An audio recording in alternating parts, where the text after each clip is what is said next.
आज हम स्टार्ट करेंगे चैप्टर 2 बायोलॉजिकल क्लासिफिकेशन, जैविक वर्गीकरण। तो इसमें सबसे पहले इन दोनों का अर्थ समझ लेते हैं। बायोलॉजिकल में पहले भी हम लोग इसको देख चुके हैं। बायोलॉजिकल का यहाँ पर आ जाएगा लिविंग, जितने भी क्या होते हैं लिविंग थिंग्स जो होते हैं उन्हीं को बोला जाता है बायोस। ठीक है, अब लिविंग क्या होते हैं? ऑर्गेनिज्म होते हैं।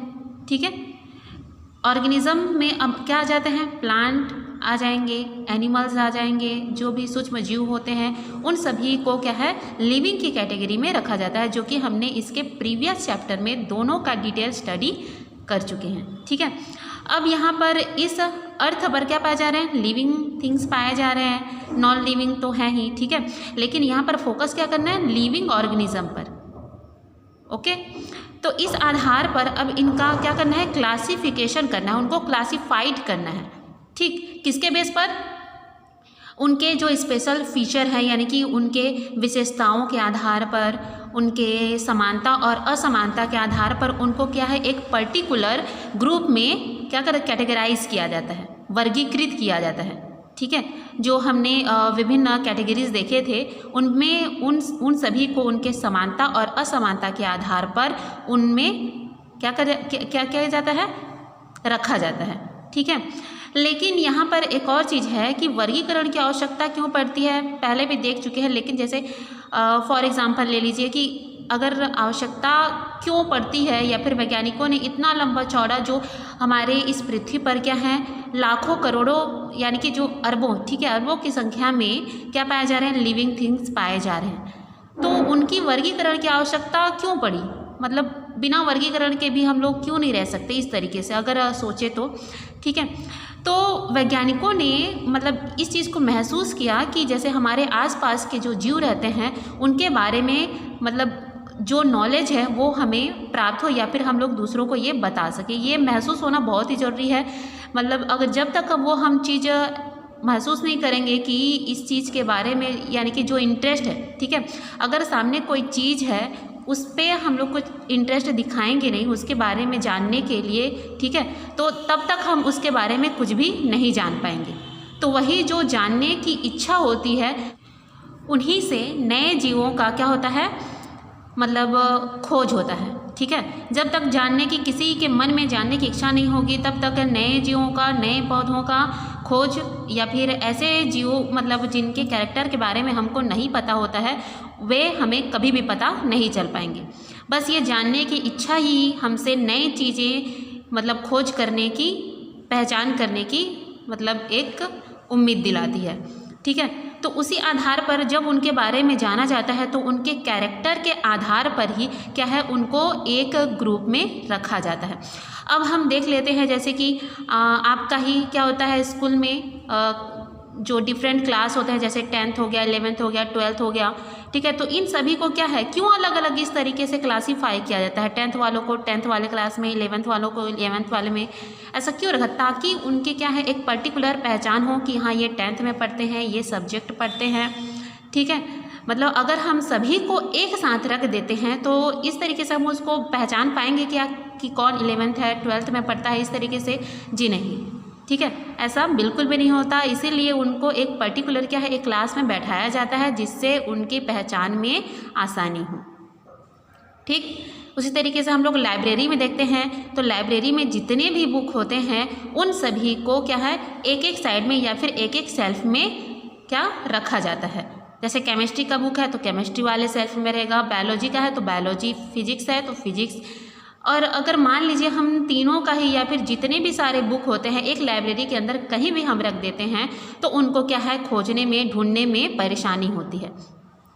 तो यही परेशानी ना हो इसी के चलते क्या किया गया, क्लासिफिकेशन की जो प्रोसेस है ये लाई गई, जिसे लोगों को पहचानने में, उनको वर्गीकृत करने में, ठीक है उनके बारे में ज़्यादा नॉलेज लेने में क्या हो आसानी हो।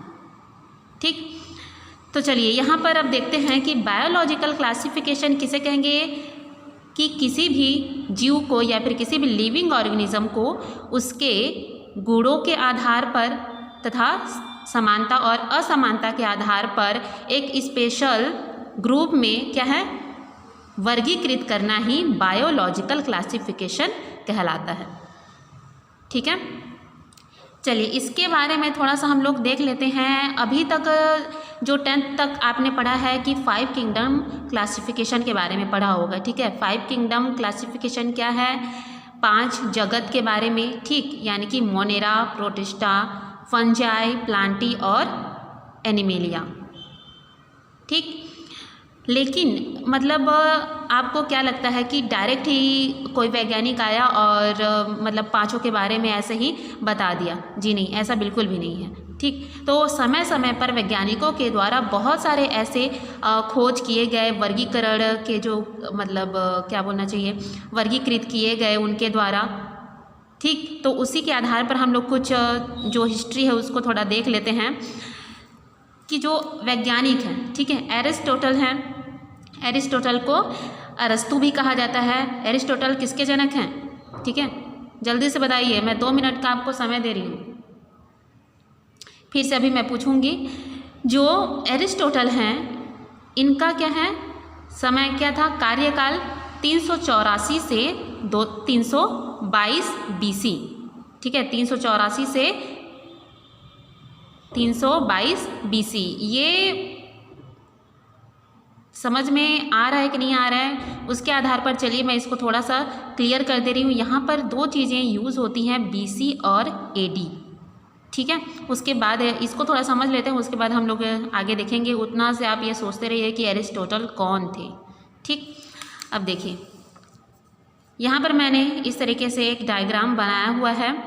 ये आप लोग हिंदी में पढ़ते होंगे 1900 ईस्वी ईसा पूर्व।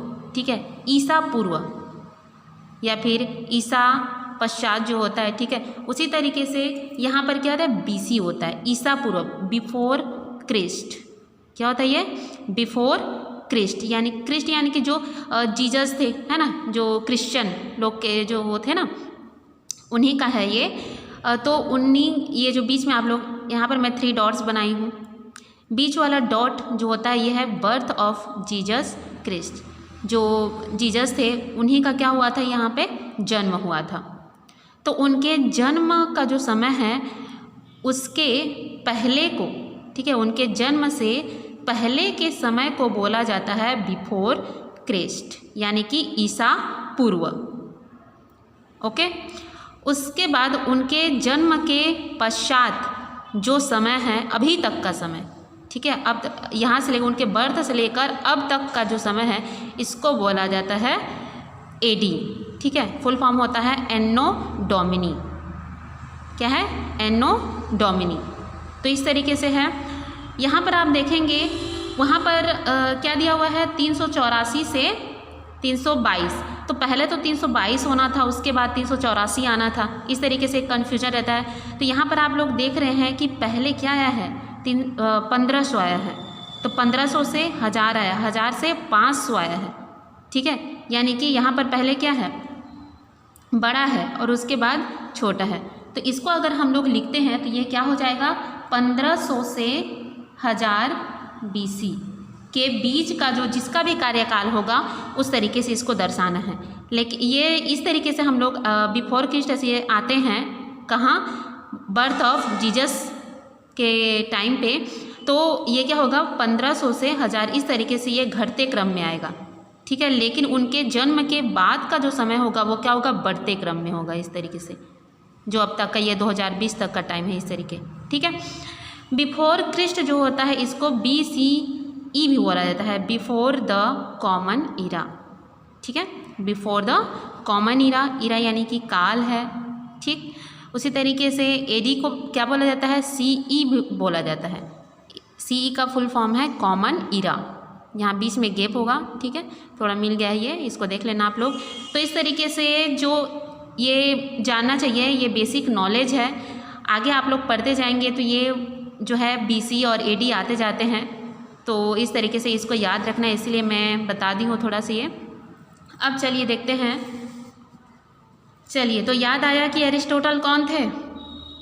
अब देखते हैं एरिस्टोटल जो थे ये हैं बायोलॉजी के फादर ऑफ बायोलॉजी। साथ ही साथ इनको जूलॉजी के भी फादर माना जाता है, अरस्तु को। ठीक है, तो इनके द्वारा दिया गया था 2 किंगडम क्लासिफिकेशन। क्या दिया गया है? 2 किंगडम क्लासिफिकेशन। इसके आधार पर यानी कि इनके द्वारा इनका कार्यकाल इतना है, ठीक है, ये तो क्लियर हुआ। तो इनके आधार पर एरिस्टोटल, ठीक है, एरिस्टोटल के आधार पर 2 किंगडम क्लासिफिकेशन में इन्होंने क्या मतलब बोला कि इस अर्थ पर 2 टाइप के लिविंग थिंग्स पाए जाते हैं। कौन कौन से? प्लांटी और एनिमेलिया। मतलब प्लांटी और एनिमेलिया के बारे में ही बताया और कुछ की इनको जानकारी नहीं थी, ठीक है। तो एरिस्टोटल के अनुसार क्या था? प्लांटी और एनिमेलिया किंगडम का ही मतलब किंगडम को ही ये क्लासीफाई कर पाए थे अपने समय में। प्लांटी को इन्होंने डिवाइड किया था ट्रीज, श्रब और हर्ब्स।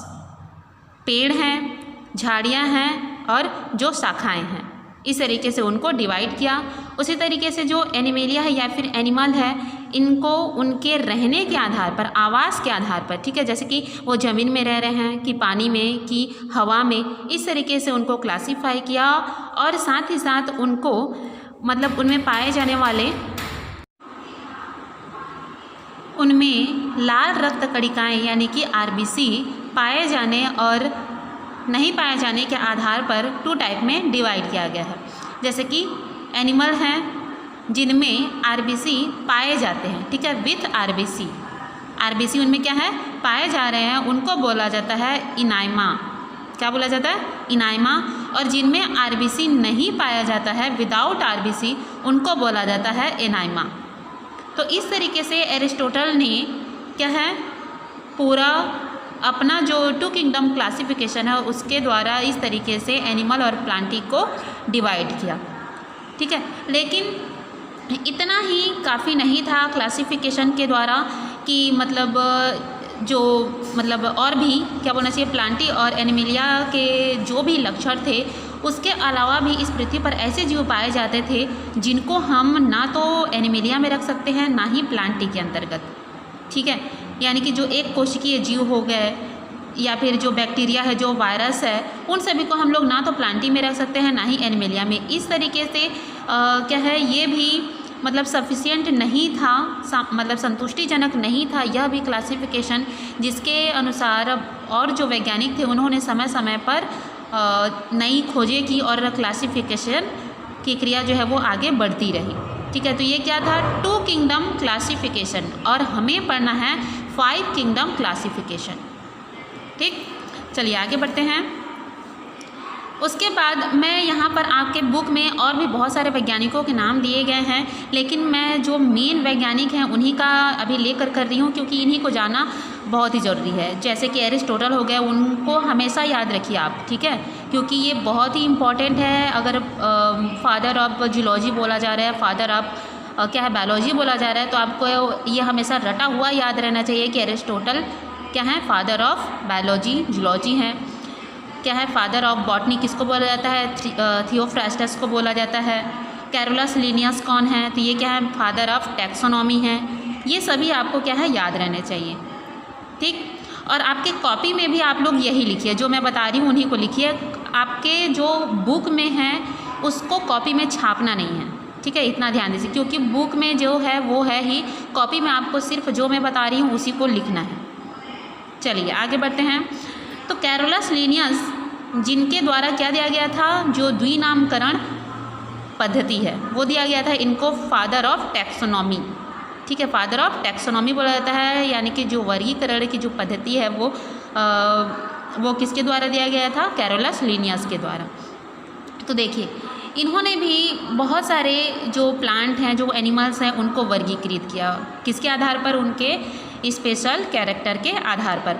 लेकिन अभी भी क्या होता है कि बहुत सारे ऐसे जीव थे, जैसे कि मतलब क्या बोलना चाहिए, इनके भी क्लासिफिकेशन में ये संतुष्टिजनक नहीं रहा, ठीक है, इनका भी क्लासिफिकेशन। जैसे कि फोटोसिंथेटिक है या फिर नॉन फोटोसिंथेटिक जो ऑर्गेनिज्म रहते हैं। फोटोसिंथेटिक यानी कि प्रकाश संश्लेषण, ठीक है, प्रकाश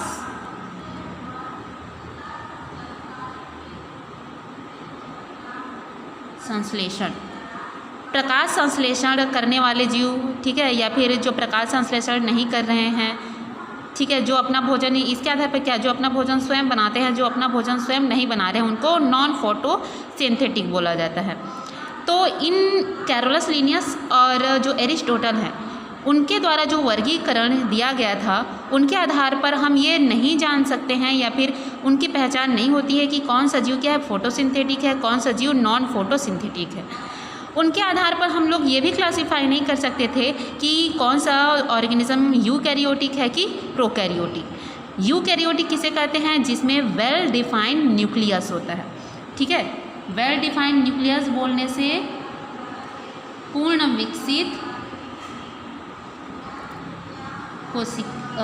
विकसित केंद्रक। ठीक है, तो यूकैरियोटिक जो कोशिका होता है उसके पास पूर्ण विकसित केंद्रक होता है, और जो प्रोकैरियोटिक ऑर्गेनिज्म होते हैं उनके पास पूर्ण विकसित केंद्रक नहीं होता है। अगला जो है, इन दोनों की क्लासिफिकेशन से यह भी नहीं हो पाया था कि अब कौन सा जीव क्या है, यूनिसेलुलर है कि कौन सा मल्टी सेलुलर है। यूनिसेलुलर को बोला जाता है एक, यूनि मतलब एक, ठीक है, यूनि मीन्स एक, तो एक कोशिकीय सेलुलर, ठीक है, कोशिका से मिलकर बना हुआ है। मल्टी यानी कि बहुत अधिक, इसलिए बहुकोशिकीय। यूनि मतलब एक कोशिकीय और ये बहुकोशिकीय। तो मतलब इन्होंने टाइम टू टाइम क्या है, क्लासिफिकेशन की जो विधि है वो तो प्रस्तुत की, ठीक, लेकिन संतुष्टिजनक नहीं रह पाने के कारण जो आगे यह प्रोसेस क्या है, बढ़ता रहा। अब देखिए यहाँ पर कहीं पर भी हम लोग ये समझ नहीं आ रहा है कि बैक्टीरिया, वायरस, इन सभी या फिर फंजाई की जगह कहाँ पर है, उनको कहाँ पर रखें, इस तरीके से ये अभी तक क्लासीफाई नहीं हो पाया है। तो इस तरीके से चलिए और भी जो वैज्ञानिक है उनका थोड़ा देख लेते हैं हम लोग। ठीक है, अभी तक हमने क्या देखा है, 2 किंगडम क्लासिफिकेशन। अब देख लेते हैं हम 3 किंगडम क्लासिफिकेशन। अर्नस्ट मेयर के द्वारा 3 किंगडम क्लासिफिकेशन दिया गया है। कब? 1866 में। जो अर्नस्ट मेयर थे उनको बोला जाता है डार्विन ऑफ 20th सेंचुरी। जो 20वीं शताब्दी है उस काल में इनको क्या है, डार्विन की उपाधि मिली थी। डार्विन कौन थे? ये एक जो विकासवाद है, ठीक है, विकासवाद के मतलब वो की खोज इन्होंने ही दी थी। किन्होंने? डार्विन ने। तो 20th सेंचुरी में क्या बोला जाता है, अर्नस्ट मेयर को डार्विन का खिताब दिया गया इस तरीके से। ठीक, तो देखिए ये मेयर के बारे में हम लोग देखे हैं, मेयर वर्ड सुने हैं आप लोग। इन्होंने क्या दिया था, जाति की परिभाषा या फिर जाति की जो कॉन्सेप्ट है वो दिया गया था, यानी कि बायोलॉजिकल कॉन्सेप्ट ऑफ स्पीसीज़ के बारे में हम लोग फर्स्ट चैप्टर में पढ़े हैं। इनके अनुसार क्या है कि आपस में संयोग करने वाले जीवों की जो जनसंख्या होती है, ठीक है, आपस में संयोग करने वाले जीवों की जनसंख्या या समष्टि ही क्या कहलाती है, स्पीसीज़ या फिर जाति कहलाती है। यह किसके द्वारा दिया गया था, मेयर के द्वारा। इनका फुल नेम है अर्नस्ट मेयर। तो इन्हीं के द्वारा दिया गया है 3 किंगडम क्लासिफिकेशन। तो कौन सा ऐड हुआ है देखते हैं। हमने पहले में एरिस्टोटल ने क्या क्या डिवाइड किया था, प्लांट और एनिमल। तो मेयर ने क्या ऐड किया इसमें, प्रोटिस्टा। तो प्रोटिस्टा के अंतर्गत किसको रखा गया है, जो सिंगल सेल है और यूकैरियोट है। ठीक, सिंगल सेल यानी कि यूनिसेलुलर, एक कोशिकीय, ठीक है, एक कोशिकीय जीव को प्रोटिस्टा के अंतर्गत, और यूकैरियोटिक ये तो समझते ही हैं, जिसके पास क्या है, वेल डिफाइंड न्यूक्लियस प्रेजेंट होता है, उनको किसके अंतर्गत, प्रोटिस्टा के अंतर्गत रखा गया। इस तरीके से है। अब 3 किंगडम क्लासिफिकेशन भी आ गया, लेकिन यहाँ पर भी कुछ न कुछ कमी रह गई, जिसकी वजह से फिर से क्या दिया गया, 4 किंगडम क्लासिफिकेशन दिया गया। जो अभी मैं बता रही हूँ ये सारा चीज़ बुक में नहीं है, तो इसलिए आपको अपने कॉपी में ये चीज़ लिखना है कि किस तरीके से 5 किंगडम क्लासिफिकेशन जो मॉडर्न क्लासिफिकेशन है उसमें आया। ठीक, देखिए तो 4 किंगडम क्लासिफिकेशन है, ये दिया गया था 1956 में कोपलैंड के द्वारा। ठीक, तो इन्होंने 4th जो किंगडम है कौन सा, मोनेरा को ऐड किया। फर्स्ट में प्लांटी, एनिमेलिया, प्रोटिस्टा तक ऐड हो गया है, लेकिन अब 4th जो किंगडम है उसको ऐड किया किसने, कोपलैंड ने। तो मोनेरा जो होता है ये मेनली किसका किंगडम होता है? बैक्टीरिया का। ठीक है, किसका होता है? बैक्टीरिया। इसमें बैक्टीरिया, जितने भी बैक्टीरिया होते हैं उन सभी को इंक्लूडेड किया गया है किसके अंतर्गत? मोनेरा किंगडम के अंतर्गत। इस तरीके से है फोर्थ किंगडम क्लासिफिकेशन भी आ गया। अब देखते हैं हम कि जो नेक्स्ट यानी कि जो एक्चुअल में क्या है सेटिस्फाइडेड क्लासिफिकेशन है जो दिया गया था R.H. विटकर के द्वारा। ठीक है, यहाँ पर ये इम्पोर्टेंट है। R.H. विटकर के द्वारा 5 किंगडम क्लासिफिकेशन दिया गया। कब? 1969 में। तो कौन कौन से हैं? जैसे कि क्या था? R.H. विटकर के द्वारा क्या है? मोनेरा, प्रोटेस्टा, ठीक है, मोनेरा, प्रोटेस्टा, फंजाई को ऐड किया इन्होंने। ठीक, फंजाई, प्लांटी एंड एनिमेलिया। इस तरीके से इनको क्या है 5 किंगडम में क्लासीफाई किया। किन्होंने? R.H. विटकर ने। R.H. विटकर इस तरीके से।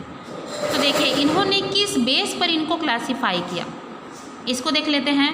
फर्स्ट में क्या है? इनका सेल स्ट्रक्चर है, यानी कि कोशिकीय संगठन के आधार पर। कोशिकीय संगठन में मतलब इनका क्या बोलना चाहिए? कोशिकीय संगठन की संरचना किस तरीके से है उसके आधार पर इनको क्लासीफाई किया। सेकंड में क्या है? Thallus organisation. थैलस क्या होता है? एक अविभाजित मतलब भाग होता है। मतलब हम लोग ये थैलस वर्ड जो है ये निम्न वर्गीय पौधों के लिए यूज़ होता है। जैसे कि आप लोग शैवाल देखते हैं। ठीक है, शैवाल क्या होता है? एक तरीके का उनका स्ट्रक्चर बोला जाए तो उसको थैलस बोला जाता है। क्यों? क्योंकि वह जड़, तना, पत्ती में विभेदित नहीं रहता। तो ऐसे स्ट्रक्चर जो कि जड़, तना, पत्ती में विभेदित नहीं रहता है उसको बोला जाता है थैलस। और जो जड़, तना, पत्ती में विभेदित रहता है वो आते हैं प्लांट के अंतर्गत। तो उनका थैलस ऑर्गेनाइजेशन यानी कि जो पूरा बॉडी स्ट्रक्चर किस तरीके से है प्लांट में अगर देखें तो इस तरीके से उनके संगठन को देखकर क्या वर्गीकृत किया। अगला क्या है? Mode of reproduction. मोड यानी कि विधि। ठीक है, रिप्रोडक्शन यानी कि प्रजनन।